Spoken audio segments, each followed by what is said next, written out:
নমস্কার বন্ধুরা, food point of দীপিকায় আপনাদের সকলকে স্বাগত। আমার আজকের রেসিপি মাত্র 1 কাপ গমের আটা দিয়ে নরম তুলতুলে স্পঞ্জি পান্তুয়া রেসিপি।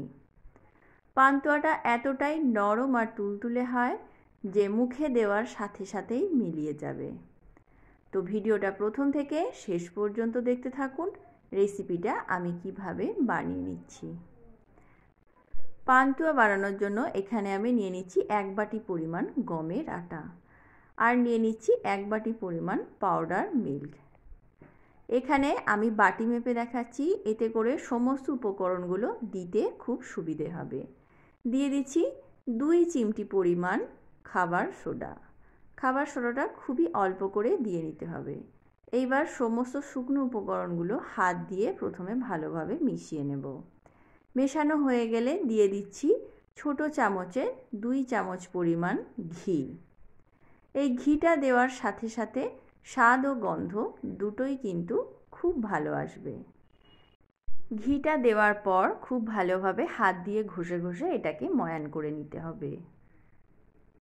খুব ভালো করে মিশিয়ে নেব যাতে করে সমস্ত আটা বা ময়দার সাথে এটা খুব ভালোভাবে মিশে যায়। এইভাবে হাত দিয়ে একটু ঘষে ঘষে আমি ময়ানটা করে নিয়েছি। এইবার অল্প অল্প করে নর্মাল টেম্পারেচারে জল নিয়ে একটা চটচটে ডো তৈরি করে নেব। জলটা অল্প অল্প করে দিয়ে তৈরি করে নিতে হবে, নইলে কিন্তু বেশি হয়ে গেলে সেক্ষেত্রে মুশকিল হয়ে যাবে। দেখুন অল্প অল্প করে আমি একটা চটচটে ডো রেডি করে নিয়েছি।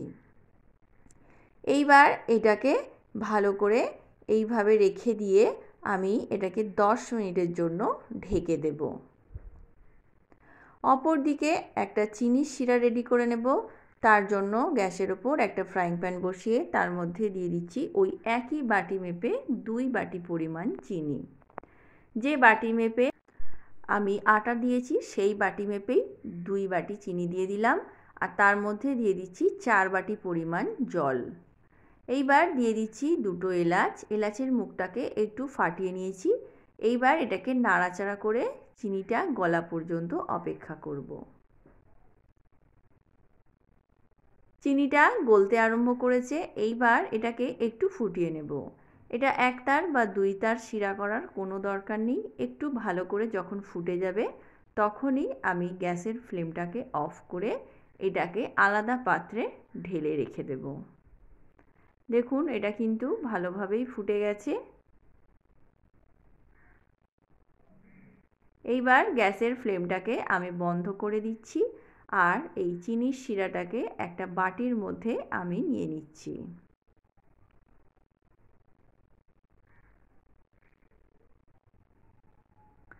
চিনির শিরাটা ঢেলে রাখার পর একটা চাপা দিয়ে দিলাম আর ঢাকনার মুখটা একটা লবঙ্গ দিয়ে বন্ধ করে রেখেছি।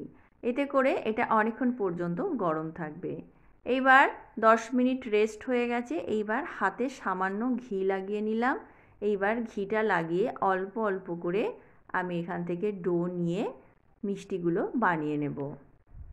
আমি একটু বড় বড় করেই মিষ্টিগুলো বানাচ্ছি, আপনারা আপনাদের পছন্দ মতো সাইজ করে এটা বানিয়ে নেবেন।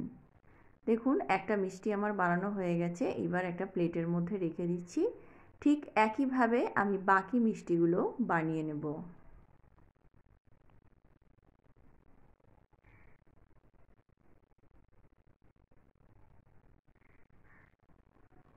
এইভাবে আমি প্রত্যেকটা মিষ্টি আগে রেডি করে নিচ্ছি।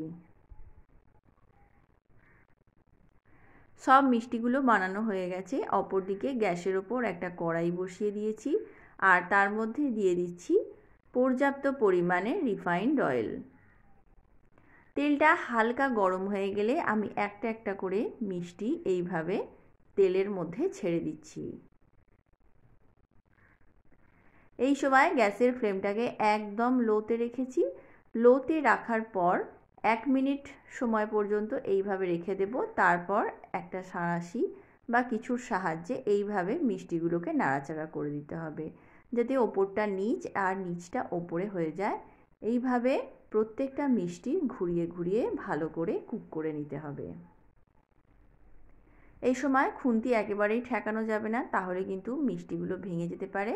তারপর গ্যাসের ফ্লেমটাকে মিডিয়াম টু হাইতে রেখে এইভাবে কালার করে ভেজে নেব। এইভাবে যখনই কালার চলে আসবে তখন গ্যাসের ফ্লেমটাকে হাইতে করে উল্টে পাল্টে এগুলোকে গোল্ডেন ব্রাউন করে ভেজে তুলে নেব।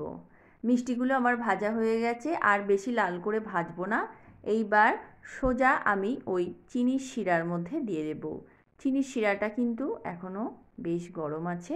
এই অবস্থাতে আমি মিষ্টিগুলো এর মধ্যে দিয়ে এটাকে 20 থেকে 30 মিনিট এইভাবে রেখে দেব। চিনির শিরাটা যদি খুব ঠান্ডা হয়ে যায় সেক্ষেত্রে একটু গরম করে নিতে হবে।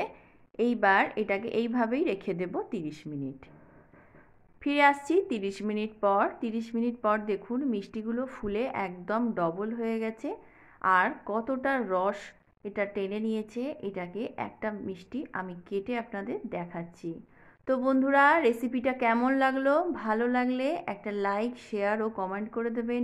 আর আমার চ্যানেলে নতুন বন্ধু হয়ে থাকলে চ্যানেলটা সাবস্ক্রাইব করার অনুরোধ রইল।